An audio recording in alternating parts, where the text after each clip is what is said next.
히말라야 한복판에서 말도 안 되는 일이 벌어졌습니다. 유엔 구조협력 프로젝트에 참여하고 있는 국제산악구조 전문가가 동양의 작은 계획에 무너져 내렸습니다. 10년 이상을 산에서 온갖 사건 사고 속 조난자를 구해온 전문가가 개 한 마리 때문에 오열하게 되었다는데요. 그리고 그는 돌연 한국행을 했다고 합니다. 도대체 어떻게 된 일일까요? 그 이유를 바로 소개해드립니다. 안녕하세요. 저는 마이클리라고 합니다. 올해 38살이죠. 직업은 산악구조 전문가입니다. 저는 그때를 떠올릴 때마다 가슴이 벅차오릅니다. 유엔 구조협력 프로젝트 선발 통지를 받았을 때 말이죠. 히말라야 구조본부에서 근무하게 된다는 소식이었습니다. 그런데 한 가지 문제가 있었어요. 저는 풍이 없이는 구조 활동을 할 수 없었거든요. 풍이는 제가 한국에서 만난 진돗개입니다. 6살 된 이 녀석은 일반적인 구조견과는 완전히 달랐죠. 다른 구조견들처럼 여러 사람의 명령을 따르지 않았습니다. 오직 저만을 주인으로 인식했어요. 처음엔 저도 당황했습니다. 구조견이라면 누구든 명령에 복종해야 한다고 생각했거든요.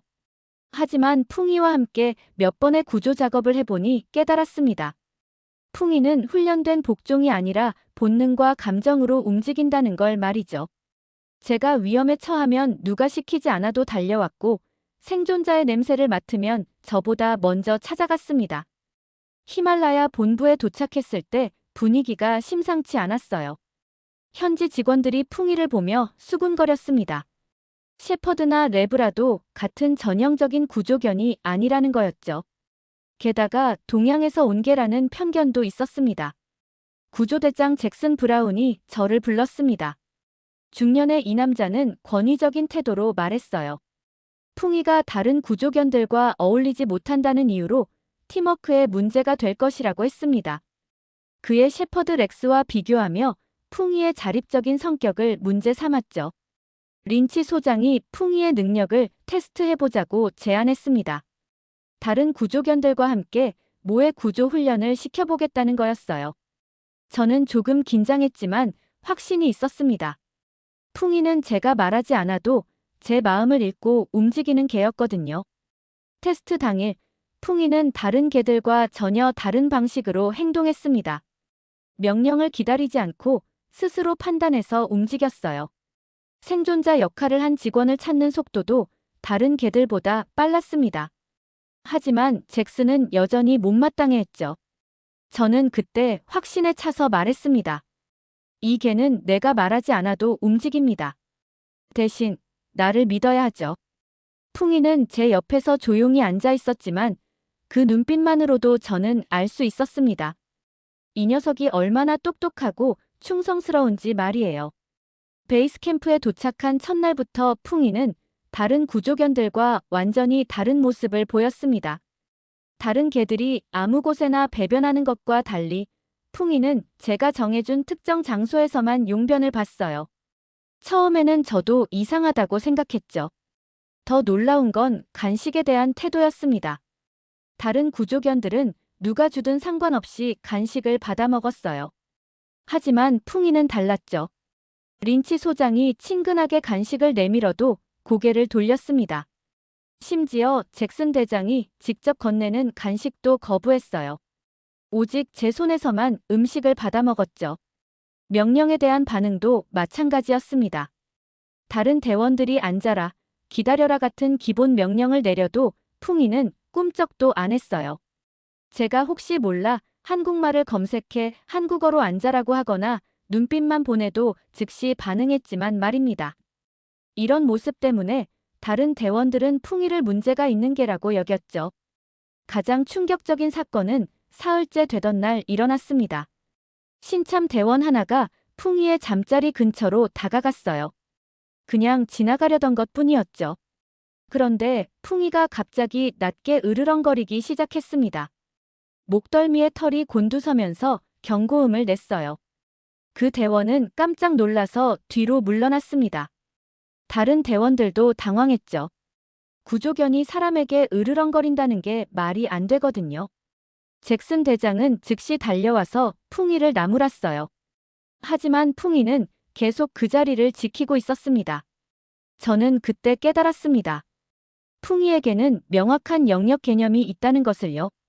자신의 공간을 침범하는 것에 대해 경고하는 거였죠. 이건 공격적인 게 아니라 자기 방어 본능이었습니다. 며칠 더 지나면서 신기한 일들이 계속 일어났어요. 풍이는 항상 자신의 털을 깨끗하게 정리했습니다. 다른 개들처럼 흙먼지를 뒤집어 쓰고 뒹굴지 않았어요. 식사할 때도 주변을 더럽히지 않고 조심스럽게 먹었죠. 대원들은 처음엔 이런 모습을 이상하게 여겼습니다. 하지만 시간이 지나면서 오히려 존경하는 눈빛으로 풍이를 바라보기 시작했어요. 이렇게 자존심이 강하고 깔끔한 개를 본 적이 없다고 했습니다. 린치 소장이 어느 날 저에게 말했어요. 풍이가 보통 개와는 다른 품격을 가지고 있다고 했습니다. 마치 귀족 같다는 표현까지 썼죠. 그제서야 저는 자랑스러워졌습니다. 풍이의 이런 행동들이 진돗개만의 고유한 특성이라는 걸 알게 되었거든요. 하지만 잭슨 대장만은 여전히 못마땅해 했습니다. 풍이가 자신의 명령을 따르지 않는다는 이유로 계속 트집을 잡았어요. 렉스와 비교하면서 풍이를 문제견이라고 몰아갔죠. 저는 그때부터 조금씩 불안해지기 시작했습니다. 베이스 캠프에 도착한 지 일주일 만에 첫 번째 실전 구조 작업이 들어왔습니다. 고산지대에서 등반객 한 명이 조난됐다는 신고였어요. GPS 신호는 거의 잡히지 않는 상황이었죠. 설상가상으로 눈보라까지 몰아치고 있었습니다. 저는 풍이와 함께 구조대에 합류했어요. 다른 팀들은 이미 몇 시간 전부터 수색을 시작했다고 했습니다. 하지만 아직 조난자를 찾지 못한 상태였죠. 잭슨 대장은 저희를 보며 회의적인 표정을 지었습니다. 동양개 한 마리로 뭘 할 수 있겠냐는 눈빛이었어요. 현장에 도착하자마자 저는 풍이의 변화를 느꼈습니다. 평소보다 더 집중하는 모습이었어요. 코를 킁킁거리며 공기 중의 냄새를 맡기 시작했죠.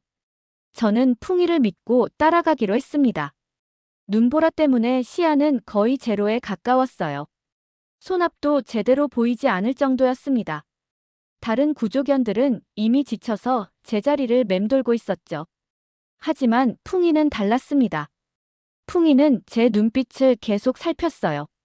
마치 제 마음을 읽으려는 것 같았습니다. 저는 조난자가 있을 만한 곳을 머릿속으로 그려보며 풍이와 눈을 맞췄죠. 신기하게도 풍이는 제가 생각하는 방향으로 움직이기 시작했어요. 바람의 흐름도 세심하게 관찰했습니다. 풍이는 바람이 불어오는 쪽으로 코를 향하며 냄새를 추적했어요. 눈이 쌓인 방향까지 꼼꼼히 살펴보더군요.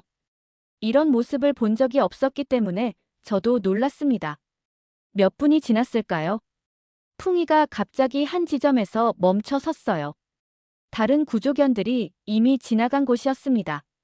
하지만 풍이는 그 자리에서 앞발로 눈을 긁기 시작했죠.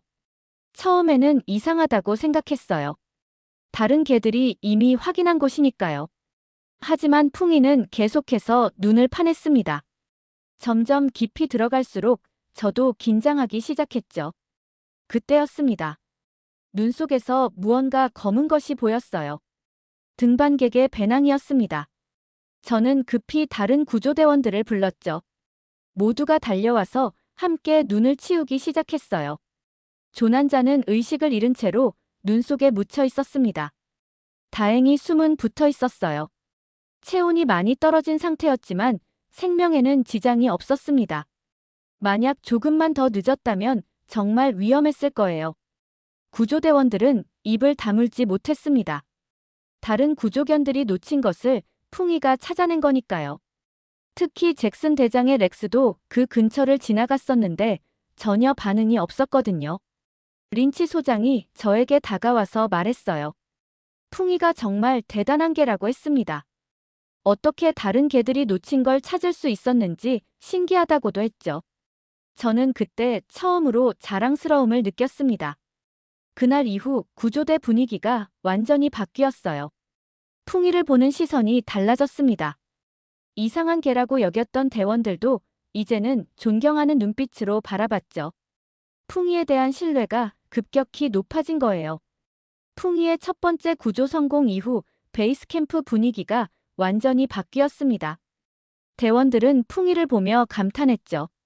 하지만 한 사람만은 달랐습니다. 바로 잭슨 브라운 대장이었어요. 잭슨은 히말라야 구조본부에서 15년째 근무하고 있었습니다. 그의 shepherd 렉스와 함께 수많은 구조 작업을 해왔죠. 본부 내에서 그의 위치는 확고했습니다.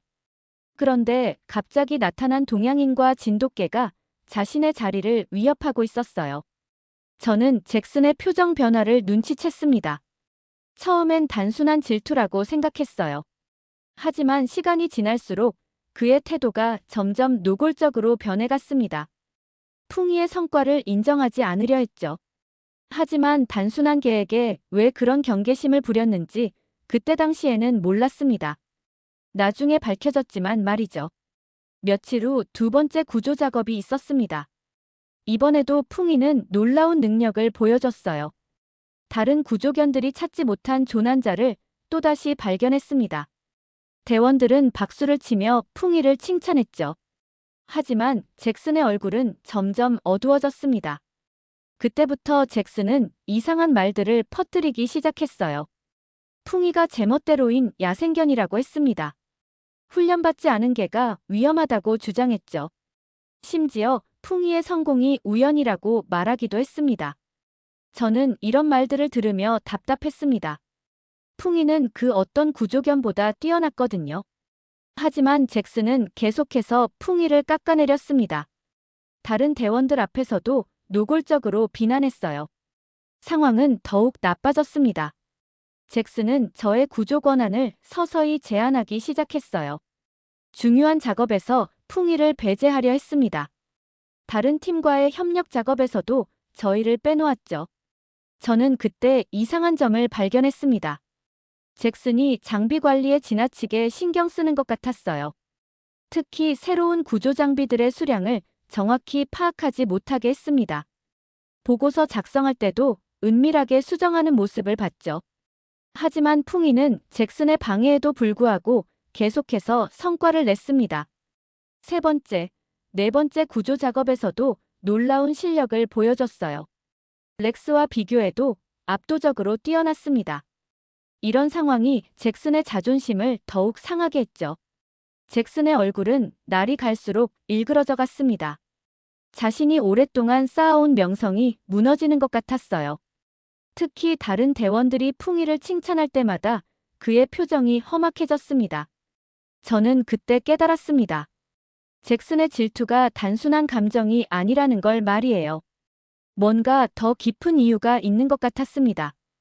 풍이의 활약이 그에게 실질적인 위협이 되고 있었어요. 어느 날 밤 저는 우연히 잭슨이 전화하는 소리를 들었습니다. 뭔가 은밀한 대화를 나누고 있었어요. 장비와 관련된 이야기였는데 정확히 들을 수는 없었습니다. 하지만 불안한 느낌이 들었죠. 뭔가 큰 일이 일어날 것 같은 예감이 들었어요.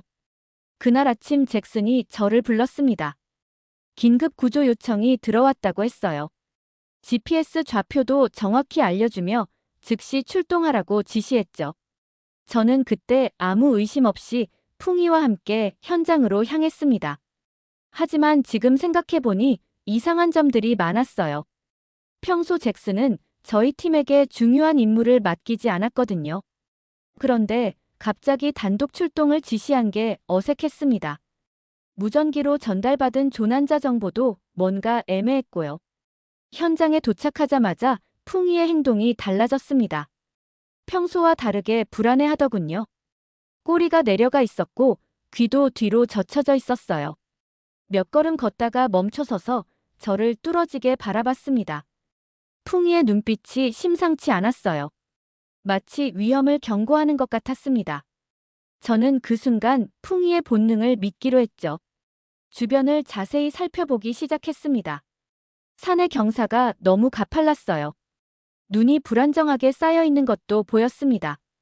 이런 곳에 조난자가 있을 리가 없다는 생각이 들었죠. 게다가 발자국 흔적도 전혀 없었어요. 그때 깨달았습니다. 잭슨이 저희를 속였다는 걸 말이에요. 가짜 구조 요청으로 위험한 곳으로 유인한 거였습니다. 등골이 서늘해졌어요. 급히 베이스 캠프에 연락하려고 무전기를 잡았는데 그 순간이었습니다. 굉음이 들렸어요. 위쪽에서 눈덩어리들이 굴러떨어지기 시작했습니다. 눈사태였죠. 순식간에 하얀 벽이 저희를 향해 달려왔어요. 도망갈 시간도 없었습니다. 풍이가 제 몸을 향해 뛰어들었습니다. 있는 힘을 다해 저를 땅에 눕히더니 자신의 몸으로 덮었어요. 따뜻한 풍이의 체온이 느껴졌습니다. 그 다음 순간 모든 게 하얗게 변했죠. 눈에 완전히 파묻혔습니다. 숨쉬기도 힘들었어요. 하지만 풍이 덕분에 작은 공간이 생겨서 완전히 질식하지는 않았습니다. 풍이는 계속 제 몸을 감싸고 있었어요. 떨리는 것이 느껴졌지만 저를 놓지 않았습니다. 시간이 얼마나 흘렀는지 모르겠어요. 추위가 뼛속까지 스며들었습니다. 의식이 흐려지기 시작했죠. 그런데 풍이는 계속 저를 따뜻하게 해주고 있었어요. 자신의 체온을 모두 저에게 나눠주는 것 같았습니다. 희미하게 사람들 목소리가 들렸습니다. 구조대가 왔구나 싶었어요. 린치 소장의 목소리였습니다. 저희를 찾고 있다고 외치고 있었죠. 저는 있는 힘을 다해 소리쳤습니다. 구조대원들이 저희를 파내기 시작했어요. 눈을 치우면서 풍이부터 끌어올렸습니다. 그런데 풍이가 한쪽 뒷다리를 절뚝거리고 있었어요. 눈사태에 깔리면서 다친 것 같았습니다. 저는 풍이를 꼭 안았습니다. 이 녀석이 목숨을 걸고 저를 구해준 거였어요. 자신이 다치는 것도 개의치 않고 말입니다. 눈물이 나올 것 같았죠. 린치 소장이 어떻게 이런 곳까지 왔냐고 물었어요. 저는 잭슨이 준 좌표를 보여줬습니다. 린치 소장의 얼굴이 굳어졌어요. 그런 구조 요청은 없었다고 했습니다. 그제서야 모든 게 명확해졌죠. 잭슨이 저희를 제거하려 했던 거였습니다. 병원에서 치료를 받으면서도 머릿속이 복잡했습니다. 그날의 사고가 단순한 운이 나빴던 게 아니라는 확신이 들었거든요. 잭슨이 준 GPS 좌표가 너무 정확했어요. 마치 미리 계획된 것처럼 말입니다. 풍이는 뒷다리에 깁스를 하고 누워 있었습니다. 수술은 성공적이었지만 완전히 회복되려면 시간이 걸린다고 했어요. 그런데 신기한 일이 일어났죠. 잭슨의 부하 직원이 병문안을 왔는데 풍이가 갑자기 으르렁거리기 시작했습니다. 평소 온순했던 풍이가 그렇게 격렬하게 반응하는 건 처음 봤어요. 목덜미 털이 곤두서고 이빨을 드러내더군요. 그 직원이 벗은 장갑 냄새를 맡더니 더욱 흥분했습니다. 뭔가 기억하는 게 있는 것 같았어요. 저는 그때부터 본격적으로 조사에 나섰습니다. 먼저 그날 받았던 무전 기록을 확인해 봤어요. 베이스 캠프의 통신 로그를 뒤져보니 이상한 점이 발견됐습니다. 공식적인 구조 요청은 전혀 없었던 거예요. GPS 로그까지 추적해 봤습니다. 잭슨이 제게 준 좌표는 조작된 것이었어요. 실제 조난 신고가 있었던 위치와는 전혀 다른 곳이었죠. 게다가 그 지역은 사전에 붕괴 위험 경고가 내려진 곳이었습니다. 더 깊이 파보니 충격적인 사실들이 드러났어요. 잭슨이 구조 장비를 빼돌려서 유통업자에게 팔고 있었던 겁니다. 공식 기록에는 장비가 있다고 되어 있지만 실제로는 없는 경우가 허다했어요. 허위 구조 활동 보고서도 발견했습니다. 실제로는 구조하지 않았는데 구조했다고 보고한 것들이 여러 건 있었어요. 구조 장비비와 활동비를 이중으로 청구한 거였죠. 몇 년 동안 계속된 일이었습니다. 풍이의 기억력이 결정적인 단서를 제공했어요. 그 부하 직원의 장갑에서 나는 냄새를 기억하고 있었던 겁니다. 아마도 사고 현장에서 미리 장치를 해둔 사람이었을 거예요. 풍이는 그 냄새를 정확히 기억하고 있었습니다. 저는 모든 증거를 정리했습니다. GPS 조작 기록, 허위 무전 내용, 장비 횡령 증거, 그리고 풍이의 증언까지 말이에요. 이 정도면 잭슨의 범죄를 입증하기에 충분했습니다. 하지만 문제가 있었어요. 잭슨이 이 베이스 캠프의 실질적인 책임자였거든요. 함부로 고발했다가는 오히려 저희가 위험해질 수 있었습니다. 신중하게 접근해야 했어요. 린치 소장에게만 조심스럽게 이야기했습니다. 린치 소장도 평소 잭슨의 행동에 의구심을 품고 있었다고 하더군요. 장비 관리가 이상하다는 걸 눈치채고 있었던 겁니다. 우리는 함께 더 많은 증거를 수집하기로 했어요. 특히 잭슨이 유통업자와 주고받은 연락 기록을 찾는 게 중요했습니다. 풍이의 본능과 기억력 덕분에 결정적인 실마리를 잡은 거였죠. 잭슨은 아직 자신의 범행이 발각된 줄 모르고 있었습니다. 오히려 저희가 사고를 당한 걸 다행으로 여기는 것 같았어요. 하지만 풍이와 제가 살아남은 이상 진실은 반드시 밝혀질 것이었습니다. 그때 마침 유엔 감찰관이 베이스 캠프에 도착했습니다. 정기 점검차 온 거였죠. 저는 이 기회를 놓칠 수 없었어요. 린치 소장과 함께 수집한 모든 증거를 감찰관에게 제출했습니다. 감찰관은 증거를 검토한 후 놀라워했습니다. 이렇게 체계적인 부정이 몇 년간 계속됐다는 사실에 충격을 받았죠. 특히 풍이의 행동이 결정적이었어요. 깨의 후각과 기억력이 범죄 입증에 도움이 된다는 걸 처음 봤다고 하더군요. 그런데 그날 오후 대규모 조난 사고가 발생했습니다. 등반팀 전체가 눈사태에 고립됐다는 신고였어요. 잭슨은 마지막 기회라고 생각했는지 자신이 직접 구조작전을 지휘하겠다고 나섰습니다. 하지만 대원들의 반응이 예전과 달랐어요. 잭슨의 명령에 선뜻 따르지 않았습니다. 이미 소문이 돌기 시작한 거였죠. 잭슨이 부정을 저질렀다는 이야기 말입니다. 감찰관이 저를 불렀습니다. 이번 구조작전의 지휘권을 저에게 넘기겠다고 했어요. 풍이와 제가 보여준 실력을 인정한다는 뜻이었죠. 저는 기쁘면서도 부담스러웠습니다. 풍이는 아직 다리가 완전히 낫지 않았어요. 하지만 구조작업에 나서겠다고 했습니다. 눈빛만 봐도 알 수 있었거든요. 이 녀석의 의지를 꺾을 수는 없었습니다. 현장에 도착하니 상황이 심각했어요. 조난자들이 있는 위치가 매우 위험한 곳이었습니다. 잭슨은 기존 경로로 접근하자고 주장했죠. 가장 빠른 길이라는 이유였습니다. 하지만 풍이가 그 방향으로 가려다가 갑자기 멈춰섰어요. 코를 킁킁거리더니 고개를 저었습니다. 평소와 다른 행동이었죠. 뭔가 위험을 감지한 것 같았어요. 저는 풍이의 판단을 믿기로 했습니다. 다른 경로로 가자고 대원들에게 말했어요. 잭슨은 시간을 낭비한다며 화를 냈습니다. 하지만 감찰관이 제 판단을 지지해줬죠. 풍이가 선택한 길은 조금 돌아가는 코스였어요. 시간은 더 걸렸지만 안전했습니다. 대원들도 풍이를 따라 조심스럽게 움직였죠. 이계의 능력을 이제는 모두가 인정하고 있었거든요. 불과 몇 분 후였습니다. 잭슨이 주장했던 기존 경로에서 굉음이 들렸어요. 거대한 눈더미가 쏟아져 내렸습니다. 만약 그 길로 갔다면 저희 모두 매몰됐을 거예요. 대원들은 입을 다물지 못했습니다. 풍이가 또 한 번 모든 사람의 생명을 구해낸 거였어요.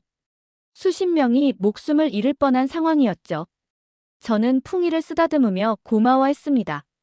조난자 구조도 성공적이었어요. 풍이의 안내로 모든 등반객을 무사히 찾아냈습니다.